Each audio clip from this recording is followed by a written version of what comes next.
Hello, everyone, and welcome to Season 3, Episode 22 of the Big at the Back podcast. I'm Tom. I'm joined by Matt. Matt, how are you? Yeah, not too bad, thanks. Another 2 game weeks in the book since we last spoke, so time flies in this running in FPL. So yeah, it's all good, but it feels like the life is flashing before my eyes at the moment. Every time I open them, another day's passed. So yeah, we're all just hurtling towards our inevitable death. How are you? Are you okay? Yeah, I'm fine. Do I need to be worried? Do I need to call your wife and tell her to sort you out? What's going on? This was a fantasy football podcast. It's now a therapy session. It's an intervention. We'll have that in 11 days. We're close, Matt. We're close.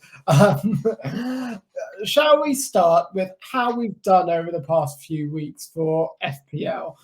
Because I guess on a 2-week span, I'm fine. But on a 1-week span, I'm feeling a bit shit about FPL. So I guess you can kick us off. How are you doing at the moment? Where are you at? We're just over halfway through the season. Game week 24 coming up. What's the status of your FPL side? Yeah, the thing is, it feels like it's all right, but then you actually look at my rank and it's going in the wrong direction. So I've actually been literally just above average the last 2 weeks. So game week 22, the average was 48. I got 53, but with a -4, so I was on 49. And then in game week 23, I finished on 59 when the average was 57. So in the last 2 weeks, I've been a cumulative 3 points above average, but I've lost about 300,000 on my rank. So it's quite painful. Obviously, big battering from Phil Foden this week. Shout out to my brother who meant to change his captaincy to Alvarez but left it on Foden. Some people just don't deserve that luck. No. And also had Garnacho as my first sub this week with 16 points on the bench. So should take my own advice and always play someone that's playing against your own team, because then it doesn't hurt as much. So yeah, I've preached that to you so many times in the past. I really have to follow my own advice.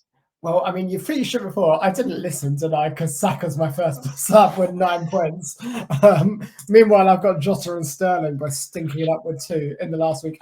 So last time we podcasted, I was ranked 123,827. So I'm considering this a success because 2 game weeks later, I'm 122,826. Take that all day long. I mean, it's a slight up. I've gained 1,001 places, so we will take that all day, every day. But yeah, an absolute stinker of a game week. I feel like your brother with the luck has he considered a nice sunny holiday to Gaza? It's lovely this time of year, I've heard. Yeah, here there's a real natural warmth in the air at the moment. Wow. We're only going downhill, guys. People don't say we're professional. How silly of them. So I guess for this podcast, we can talk about game week 24, but realistically, I think all of our focus needs to be on double game week 25. And the reason why is the 2 teams that we really care about that are doubling are Manchester City and Liverpool, both of whom have awesome fixtures in 24 anyway. So if you're going to be bringing in these players for the double, you're probably as well off just taking hits and bringing them in now, because Liverpool are home to Burnley. So there's a lot of assets you want just for 24 alone, and Manchester City are home to Everton. So again, you'd want City assets for that game. Then double game week 25 is where it gets really interesting. So as a reminder of the teams that are doubling, Brentford have a nice easy double of Liverpool at home and City away. Liverpool have Brentford away and Luton at home. Luton have Man U at home and Liverpool away. And Manchester City have Chelsea at home and Brentford at home. So, Matt, Liverpool and City, over the next 2 game weeks, the clear standout options. I also think it's worth noting that there is a blank for some teams in game week 26. So the way I'm thinking about FPL, I'm thinking about it in these 3 games are 1 block. So whenever I'm transferring any players in or out, I'm thinking of it in this short block. I know there's a big blank coming in 29, but I'm kind of not thinking about that right now. How are you thinking about these upcoming games, and how are you thinking of navigating them for your team? It's really difficult because, I mean, obviously in an ideal world, you'd triple up on City and you'd triple up on Liverpool.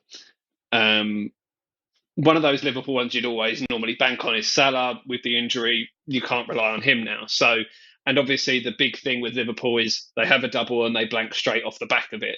So unless you're wanting to free hit or you haven't got any other blankers to worry about, like say a Cole Palmer or a Raheem Sterling, if you're crazy like Tom and have just about got rid of him, um, then you've got other things that you need to navigate. A lot of people still have a Luton player in their team somewhere as a money saver, whether it's a Doughty, who's obviously been picking up quite a lot of points lately. Kabore still lingering in a lot of teams from earlier in the season. So there's that to consider as well. So it's going to be very hard for you to realistically be able to triple up on both unless you're willing to take hits to get them out in the blank. So for me, I think triple City is a no-brainer. I think 2 Liverpool is enough. And then the rest you don't really worry. I mean, Tony probably, yes, makes sense. Again, another player that's got a good fixture this week and then doubles. So I think he's a must-have to get in at this point. But other than that, I don't think you're not worried about Luton in the double, and you're not worried about any other Brentfords that aren't Tony. Yeah, I think I agree with that. I'm looking at my squad. I think I'm going to have 2 Liverpool and 3 City for this run. The 3 City, I would say, almost pick themselves. Haaland is back. You have him. If you're like me, you're planning on triple captaining him in game week 25. For me, that's a no-brainer. And then I've got KDB already. And then I've just got to bring in Phil Foden.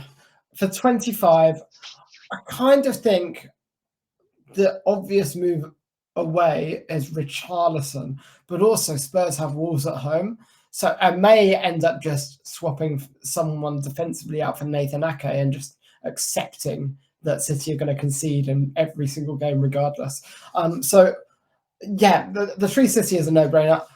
When you're looking at your Liverpool assets, could you rank them in terms of your top 3 Liverpool assets that you'd want to own right now? It's really tough. I'd say current form and everything, I'd probably say Jota's number 1. Darwin probably at 2, but the issue is you've got Haaland, obviously, you've got Tony, and you'd have to make him your third striker. Have you got the cash to do that? If you've got Haaland, Tony, De Bruyne, and another half-decent striker, that's a tricky one to navigate. And then you've got to think of, is there a defensive option? Can you afford Trent? Can you afford Robertson, who's coming back into the side? I'd love to be able to get one of them two in. I just can't afford it. So I would say Jota, Darwin, and one of the Trent or Robertson. Interesting. So I think Jota is number 1. I agree with you. He just feels like he has a really high ceiling, right? I know they've got the cup final coming up after 25, but even if you give him 1.5 games in that double, he can easily get 18, 19 points. He just feels like he's got the highest ceiling of the lot of them. And also, he feels like he's less likely to cost you points in the way that Darwin, even if Darwin gets 2 goals and an assist, he'll get a red card as well. So I just feel like with Darwin, I'm not keen on for this. Also, because of the gluttony of strikers we have right now. So gluttony is glutton of strikers, not gluttony, isn't it? Professional podcasting here, folks. The huge amounts of strikers we have, because in those striking spots, you've got Tony, you've got Haaland, and then do you really want to drop Watkins? If you do you want to drop him for Darwin? And you've also got players like Kuna, who's been awesome for Wolves. You've got Newcastle forward. Isaac is coming back in. There's just options there. Still Solanke as well. That's always got to be worth considering. Yeah, they've got a double coming up in 28 as well. So, and it's a really, really nice double. It's like Sheffield United and Luton, I think, both at home. So that's a potential triple captain Solanke option. So I just feel like there's options there in the striking spots, which is why Darwin isn't there. I think you've got Jota. I actually think in my team, I've transferred him this week, Virgil van Dijk, because I think over the next 3 games, he's guaranteed to start them all, providing no suspension or injury. And He's the really great threat. He's their only threat from set pieces, really, and Liverpool get a hell of a lot of set pieces. And I can see 2 clean sheets in the next 3, for example. So I just think he feels like the safer option that won't be rotated, whereas the fullbacks will. I'd also have Luis Diaz over there as number 3. Consistent returns. Klopp loves him. Klopp wants to start him all the time. He'll come off early, but he'll get starts more often than not. So I think I'd have him over Darwin at the moment, truth be told. Yeah, I don't know that. We've got him in our joint team. He's slowly just trundling along, picking up points. He's been a bit consistent over recent weeks. Couple of goals, couple of assists. So yeah, I can definitely see the argument. The only thing with that is as well, obviously, you've got Foden, you've got Haaland, you've got Jota, you've got Saka, you've got potentially Diaz. So you've got a lot of options in those midfield roles as well. Richarlison, who I haven't even mentioned now as well. But obviously, with Spurs blanking in 26, it's much more palatable to take him out now. Yeah, I think that's probably what I'm going to end up doing, is dropping Richarlison. But even that feels really, really tough considering how great he's been at the moment. But yeah, in that game with 26, there are quite a few teams at blank, and they're relevant teams as well. So it's Chelsea, Liverpool, Luton, and Spurs. Now, at least 3 of those teams, most people have FPL assets for. So Spurs, if you've had Richarlison like I have, you've really enjoyed the past few weeks. I've also got Udogie. Liverpool, we're talking about having 2, potentially 3 for the double the game week before. And Chelsea, everyone's got a Cole Palmer. So everyone except me until yesterday when I transferred him in. It's only a matter of time, wasn't it? It was always going to happen, but I just can't deal with Raheem Sterling anymore. He makes me angry. So I can't believe you've managed to mention Spurs assets and not mention Van der Ven.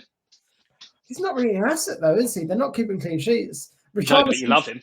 I do, but he's not keeping clean sheets. Richarlison's the only one there that I think is really worthwhile. Yeah, I think you're probably right there. It makes the most sense. Obviously, the form he's in is incredible. He's got a good run of fixtures coming up at either side of the blank. Brighton, Wolves, Palace, Villa obviously trickier, but then Fulham and Luton. The only thing is, how will the dynamic of the team change when Son comes back in from the Asia Cup? Because they are that is not far away now. Yeah, and that's the thing with Richarlison. He's only ever been a temporary own for me. I will be ditching him and then not looking back, is my perspective. With Son coming back, with Maddison coming back, where does Richarlison play in that team? He's been playing really well, but is he going to get that striker role consistently? It's so hard to know, isn't it? It might be a case of Postecoglou thinks he's done so well up there, you can shift Son back out wide like he was doing when Kane was there. But at the same time, Son was obviously very good prior to the Asian Cup playing in that number 9 role. So, I mean, it's possibly a good headache to have for Postecoglou because you can switch him mid-game if you wanted to, if it weren't working out. Yeah, I think so. Ollie Watkins, I've got him as my 3rd striker alongside Tony and Haaland. The problem is that the team looks so good next week, I'm having to bench him for Man U at home, which is, I think, a disaster waiting to happen. But after that, I know, but if you see the rest of my team, there's no other option. So after that, though, really nice run, and they don't blank until 29. So they've got Fulham, Forest, Luton, and Tottenham in the next game. So I just think if you are going to drop Ollie Watkins at any point before game week 28, when we will drop him for Solanke, but if you're going to drop him at any point, then be prepared to get hurt, because you can see that Fulham, Forest, and Luton run where he could have a lot of fun there. Yeah, and I know Sheffield United were very poor on Saturday night, so that has to be a slight consideration to look at as well. But Villa just absolutely tore them to shreds. Tore them apart. Yeah, it was an absolute massacre, and they really eased off the gas towards the end of the game, didn't they? You thought when they scored very early on in the second half, because often you'll see a team where they score 3-4 in the first half, like you say, they'll take the foot off. But then when they scored early in the second half, you're like, is this going to be like another 8-9-0 type affair? But you saw what Emery was doing. He was resting players. He's got big games coming up. It wasn't worth injury risk. I think they've got an FA Cup replay this midweek as well, so it just made sense to rest the players heading into that. Yeah, I think so as well. Another team, I guess we should talk about Luton, because not only do they double, and it's a tough double, but they do double in 25. But the next game is Sheffield United. And speaking of teams that aren't good at the moment, like Adebayo, 4 goals in his last 2 games. And can I tempt you with a Carlton Morris? No, because as we've said about all of the strikers that are available, if this was last year when strikers were just desperately underperforming if they weren't called Erling Haaland, then yes, either one of those would be a very worthwhile option as your third striker. But with the wealth of options we have at the moment, they don't even get a sniff. It feels like the year of the strikers, doesn't it? 2023, 24. There's so many good forward options available. Well, it just goes to show that this week was the highest scoring game week in the 20-team Premier League era with 45 goals. And how the fuck did I still only get 40 whatever points? Yeah, I'm not sure how you manage that. So 59, sorry. I'm talking about the week before, but still. All defensive assets at the moment seem worthless. How on earth Trippier got 9 points in the 4-4 draw? Like, that guy's a baller. When you look at like Dan Burney got -1. Trippier's a baller, man. But yeah, I think at the moment, also watching the Man City game yesterday, Foden was the star of the show, but my God, KDB, he's the one to own. Like, of all the City assets, he's the one I think, oh my God, if I didn't have him, I'd move heaven and earth to get him right now. Like, yeah, I mean, averaging 8 points a game since he came back into the side, and he just pulls the strings. He pulls into those half spaces. He whips beautiful balls in. He's the one City player that isn't afraid to put a cross in. It feels like everyone else is distinctly instructed: do not cross the ball. Try and work the little triangles and make the little runs in. But De Bruyne will get in those half spaces, whip good balls in, and that's what Haaland will feed on all day long. Oh, feels like Haaland's just getting back to it as well. Like, taken a couple of games to find his feet. Obviously, came on as a sub in one, played about 75 minutes on Monday night. So it feels like heading into the double, he's getting that game time in, which is what we really want to see. Yeah, I think so as well. And like, he missed a one-on-one he probably should have scored, but it was a really, really good save. One of many from Flecken yesterday. But, yeah, as I said to you, I sent you that tweet from Duncan Alexander. Probably my favourite person on Twitter with the stats that he chucks out. 3% of the total saves by Brentford goalkeepers in the Premier League history were made in the first half of Monday night's game. And also, he became the first goalkeeper to get an assist in the Premier League this season. Yeah, since last season, can you tell me who got the assist last season as a goalkeeper? Was it Ederson? Nope. Alisson? Nope. I just feel like Ederson was always a good pick, and he pings those balls over. Who were long ballmen? Jordan Pickford. Close. Close geographically? No, just close in terms of the stature of goalkeeper. I haven't got a clue. So let me see if I can find it, because I've forgotten now. I remember reading it. So which Premier League keeper got an assist? It wasn't Jordan Pickford, because he got one the year before. I think it was Nick Pope. Goalkeeper assist, Premier League 2023. So it was April last year. Ederson assisting Erling Haaland last year. So you're right, that did happen. Jordan Pickford assisting Tamari Gray. Here it was. Jason Steele for Brighton assisting Cairo Matoma. I do remember that one. That was the one I was thinking of, because I was like, I'm sure Ederson and Pickford did, but not the most recent one. Another bit of annoying news is Konsa is out injured, which, to be honest, makes no difference to my transfers. I would have made the same moves anyway, because in my team, I had to get rid of Colwell, and I basically had to free up some money, and I don't trust Estupinian to be starting now, so I had to get rid of him. So, yeah, my team at the moment is looking a little bit thin on the ground defensively, but also no defenders are scoring big anyway. That's the thing. It's the same for me. Got Konsa in, so I feel like I'm probably going to take a -4 this week now, because currently my defensive options are Trippier, who's obviously not going anywhere, Gabriel, Estupinian, Konsa, and Kabore. So I don't see Kabore coming straight back into this Luton side at the moment. Conser's obviously injured, so that leaves me with three defenders, one of which is a Stupignon who was benched at the weekend, and Brighton are shipping goals for fun at the moment. So I feel like I need to take a hit to get someone in that's going to play and maybe we'll get a clean sheet. Where are you thinking? What teams are you looking at the moment? It's really difficult because, like I say, I'm tripled up on City already. I'm looking at I can't afford Trent, Robertson, or Van Dijk. So if I was going to go for a Liverpool defender, I'm thin on the ground. Gomez is available for this week, but then Konate's back from suspension, so Konate probably comes back in and Gomez is benched for the double. I really don't know. Maybe I just throw in a different Luton defender, but that feels like a very hot placeholder move for one game week, really. Yeah, exactly. So I really am struggling to find someone that I like the look of. I mean, I've gone Van Heck for the money, but for 0.2 more, you can get Harry Maguire for Man U, which I think could be a really shrewd move. I don't know. They gave away a lot of chances against West Ham on Sunday. We just didn't punish them. So I really haven't got. I could go Dallo maybe. That's expensive for what you're getting though. It's like 5.2 now, and don't get me wrong, he got me some great returns earlier in the season, but I don't love it.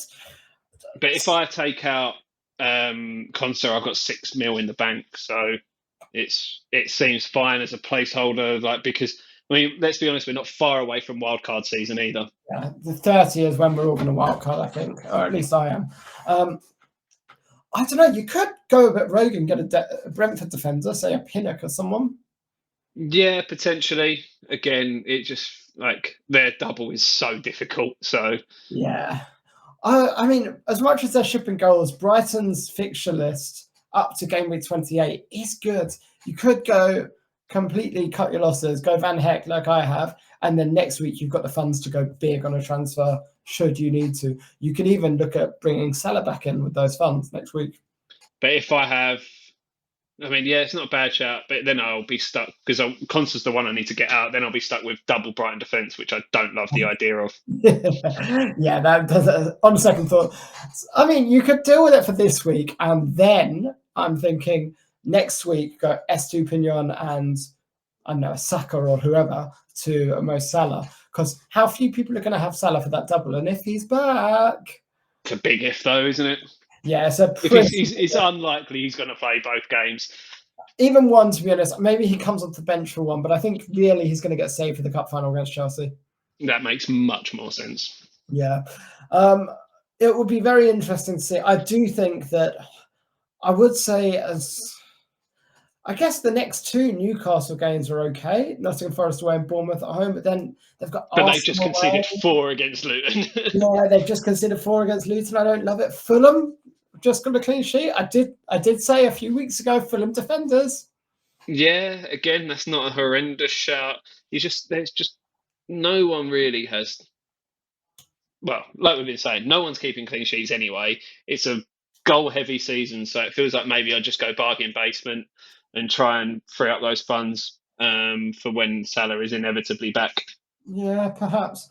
I am really looking forward to game week 24 though, because you've heard of El Clasico in Spain.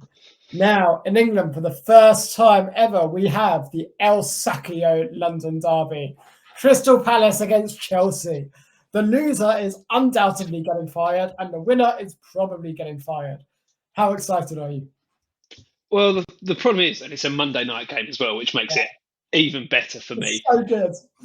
But if you believe what you read, Chelsea can't afford to sack Pochettino because it will cost them too much money in FFP. They're already like going to get massive fines for FFP this season. Like if you follow Football Financial Journalists, they basically all confirmed that Chelsea are fucked. Yeah, but they're not going to do anything to make it any worse, are they? Let's be honest. And the other thing coming out of Chelsea at the moment is all these players that are on these long-term contracts. A lot of them are unhappy with the project and are regretting signing those long-term contracts. Who could have seen that coming? Wow, I did see it was like they've got like 7 or 8 players that are in contract until the next decade, so to the 2030s. You've got to think Has there ever been a stupider move than a footballer than Caicedo choosing Chelsea over Liverpool? Imagine Caicedo in Klopp's midfield this season. I mean, you could say that to a few people like Lavia as well. You can include in that. In the first team, though, Lavia wouldn't have. But Caicedo would have been straight into the first team. I was relieved to miss out on Lavia, but gutted on Caicedo. I'm now kind of thinking we won the battle because we got Endo. That was when Thiago comes back to Anfield and sees that Hendo has dropped the H from his name and become Japanese. God's sake. And suddenly becomes actually good at tackling. Who would have seen it coming? I did enjoy everyone with Gareth Southgate going to watch the Ajax game when there were all these English players playing in all these games at the same time. Buzzing for Southgate's summer. He's definitely bringing Jordan Henderson with him, and it's just the most ridiculous call ever. Like, I've been Henderson's biggest fan for many, many years, but when he went to Saudi and he basically said, "Oh, I'm doing it to promote gay rights," like, no, you're not. Just be honest. You do. And then that interview he did with The Athletic absolutely roasted himself. And the fact that Southgate's still considering him a 33-year-old idiot is just absolutely nonsensical. Might as well play Calvin Phillips there as well. Yeah, he's had a flying start to life at West Ham, hasn't he? Giving away goals in both of his first two games. But I don't know. There's a long way left to go this season. Yeah, we'll have to wait and see on that. I am looking. If you're looking at just game week 24, say you've already got your Liverpool and City assets and you're set up already, what teams do you want to buy into? Because I'm looking at the 24 fixtures and I'm actually thinking probably the players I care about the most are Solanke for Bournemouth, because they've got Fulham away, and probably any Arsenal forwards that you can get your hands on, given West Ham's horrific run of form right now. Yeah, we've only lost one in our last six. We're drawing a lot though. But I would throw in Villa as well. I know Watkins the main one, but they've got a good run: United, Fulham, Forest, Luton. So you could throw in like a Moreno, a Diaby, not Diaby, sorry, Bailey, who seems to have nailed down that starting position and is getting a few returns. So yeah, I can make an argument for them. But other than that, there's not really a lot out there. I mean, Palace have got a good run of fixtures, but Elise is now out injured again. He seems to be able to string maybe two games together at the best of times, and then that's him done for a month. That's because Hodgson rushed him back stupidly, right? And it was entirely on Roy Hodgson. But you can understand Hodgson having a very short-term mindset at the moment. For obvious reasons. I'm surprised that it came out that Steve Parish, the Crystal Palace owner, is struggling to find a manager. And I'm like, surely that's a really good job for a manager just to go in, make his name. He needs to get what? They've got, I think, 14 games left. He needs, 5 wins to confirm safety? You surely think that's a no-brainer of a job. With that squad, you can definitely pull out 5 wins, considering just in the next run of fixtures, you've got Chelsea, Everton, Burnley, Tottenham, Luton, and Forest. Yeah. You can probably pull 5 wins out of there. 4 of them against Chelsea in that one fixture. Yeah, you'd like to think so, but I guess does anyone want to come in at this stage of the season rather than just wait until they're hopefully safe and then you come in with a fresh slate in the summer? Maybe that's a better way to go about things. I think the question for me is who's going to last longer, Roy Hodgson or King Charles?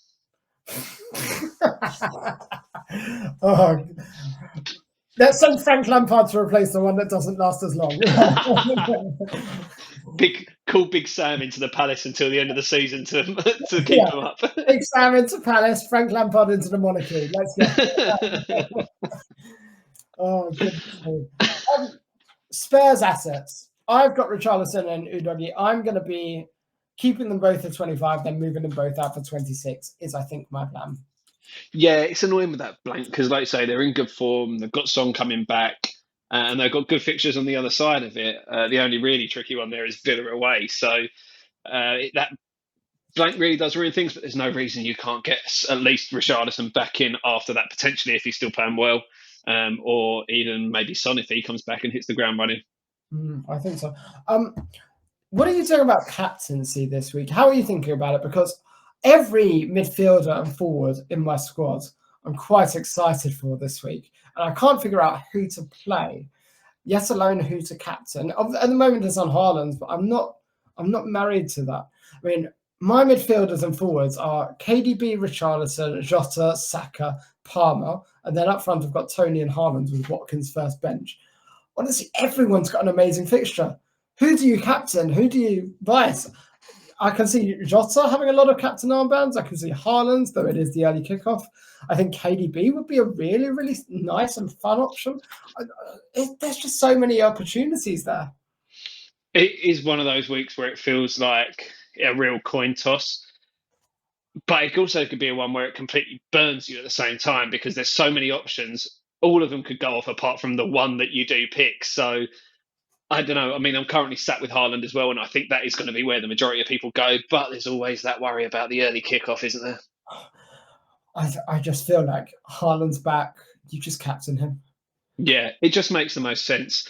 An Everton side that, while they have been better recently, they lost to Luton. They've got to come back versus Spurs, but that's because Vicario had the worst game I've ever seen. Yeah, and I feel like they play a lot better at home where they've got a compact pitch, fans close in. City is a much bigger pitch where they will make much better use of the space out there. So you're saying Captain Jota? Yes.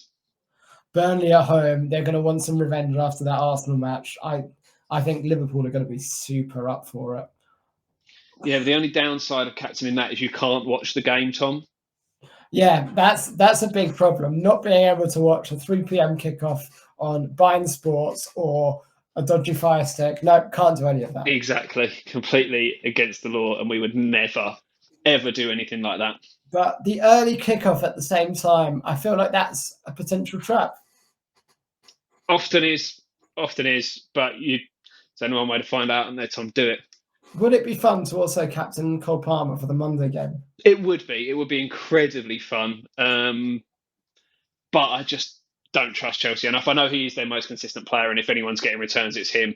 You just look at that. He's had a blank the week before last, but then it's been 8, 10, and 18 in the other 3 of his last 4. So you can easily see a world where he gets a goal and an assist. Yeah, it's tough. And then Richarlison played Brighton, who have been shipping goals for fun. That seems pretty fun as well. At this point, just put all the names in the hat, draw one out. Even Saka against West Ham, who've just conceded 3. Like, there's so many good options there. Another name for the striker bucket as well. I said it a few weeks ago. Højlund. 4 and 4. Yeah, in form, like looking like the only Ten Hag signing that seems to have worked out. It took his time, but yeah. And he's only just turned 21, remember, as well. He's very young. Yeah, absolutely. So I guess what I'm saying is I don't know, and nor do you. We're both up in the air for it. If there's one thing we've learned in the course of the last few years doing this podcast, is that neither of us know anything. Exactly. With that in mind, how are you lining up for this week? So currently my 11 is Areola in goal. It's him or Turner, so I mean they're both going to get nothing. Trippier, Gabriel, Estupinian as a back 3. Foden, De Bruyne, Jota and Palmer in the midfield. Watkins, Tony and Haaland up front with the armband. That leaves me Turner on the bench with Garnacho, Konsa and Kabore. And like I say, I've made 2 transfers there. So Foden is in for Bowen and Tony is in for Solanke. Still an option to make a -4 and change Konsa out to someone as well, which will probably happen. But fuck knows who that's going to be. Yeah, the benching is a real difficulty this time around. My team for this week, Dubravka in goal, as mentioned, then Konsa, who's going to be swapped out for Van Heck, then Udogie and Virgil van Dijk. Honestly, the only clean sheet I'm expecting is from Virgil, and even that's 50-50, but you're just not getting defender points at the moment, and I don't want to move Konsa out on a -4 because defenders don't get points. You've got to deal with David Fofana at Burnley, who's come in and started scoring goals. Maybe at this point, it would be our luck, wouldn't it? And then across the middle is KDB, Richarlison, Jota, Saka and Palmer. And then up front is Tony and Haaland with Watkins first sub. I know, but who would you bench over Ollie Watkins in that? I feel like Watkins is going to burn me, but if I bench Palmer or Saka or Richarlison, they'll burn me as well.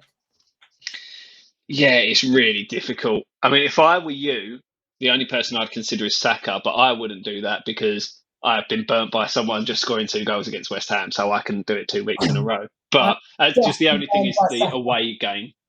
I've just been burnt by Saka as my first sub. True. Yeah. So yeah. Well, you never know. Your best bet is that hope that one of them gets injured and it's taken out of your hands, and then you haven't got to worry about it. Yeah, can Saka break his leg or his neck? That would be great. Little diving prick. But he's getting a goal or assist every week, so he's in the team. Watkins, I feel like he's got a 1-point floor, even though he's got a massive ceiling. I think United shut up shop. Casemiro's back as well. Yeah, I just think it's got less space in that game for them to exploit. So that's why Martin is out injured now though as well for United. So that leaves them with Maguire and Varane. I mean, both have been playing all right, so don't hate it, to be honest. We'll have to wait and see, though. Either way, it's going to be a chaotic week. Captaincy everywhere, chaos everywhere. Darwin's going to get 4 goals against Burnley. Then we're all going to bring him in, and he's going to get a red card in the first game of the double. I can't wait. Thanks, everyone, for joining us. You can find us on Twitter at Big at the Back. Yep, I'm at Higgins92. Tom is at TomMadden92. And then, again, just a reminder, we're all slowly slipping towards death. Why? I don't know.